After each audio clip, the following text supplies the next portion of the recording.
ป่าตาม คือจืดดีตอนเฮารู้สึกดีแต่เป็นไป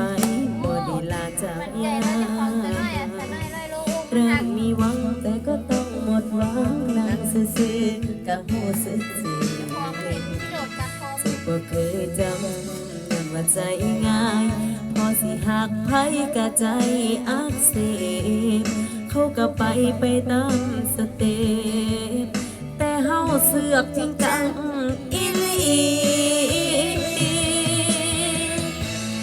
ขอบใจเด้อที่มาเฮ็ดให้เพ้อคิดว่าเฮาเป็นคนสำคัญแต่ความจริงมันกับพ่อสนั้นเฮาก็แค่คนทั่วไปคุยจบก็ลบทิ้งเขาบ่ได้เสียดายเฮาก็เก็บเอามาปลื้มอ่านไปขอบใจเด้อที่เฮ็ดให้เฮานั่งให้โดยที่โตบ่ได้คิดหยัง ไม่เขียนเลยนะ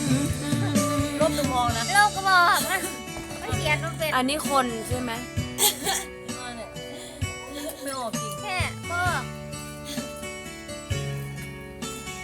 ที่มาสั่งมากนะผมไม่ได้เที่ยวเป็นผู้อีบาเลยสักทำไมมีแต่หัวไม่ได้สักมันสั่งไอ้นั่นมาสั่งร้อง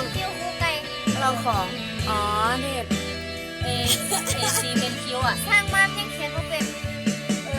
มันไม่ออกเลยมันเขียนตามมันที่มันเขียนคือแล้วมันเอาท่าตามที่มันเขียนนะอันนี้ไม่ได้เขียนเพิ่มนะอันแบบนี้ต้องมาทาตาเนาะต้องมาขอบตาเนาะมันเย็นแล้วมันเอาร้องท้าหมดเลยมันมาแสบมาทาได้เลยล่ะเขาก็ไป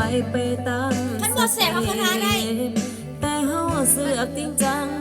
อีหลีโอ้บอกขอบใจเด้อที่มาเฮ็ดให้เพิ่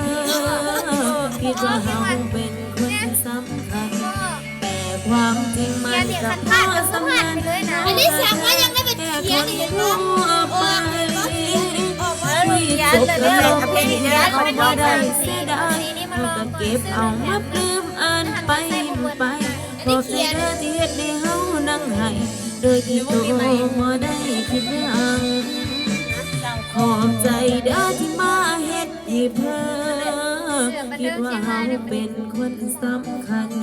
แต่ความจริงมันกับพ่อสำคัญเฮาก็แค่ทั่วไป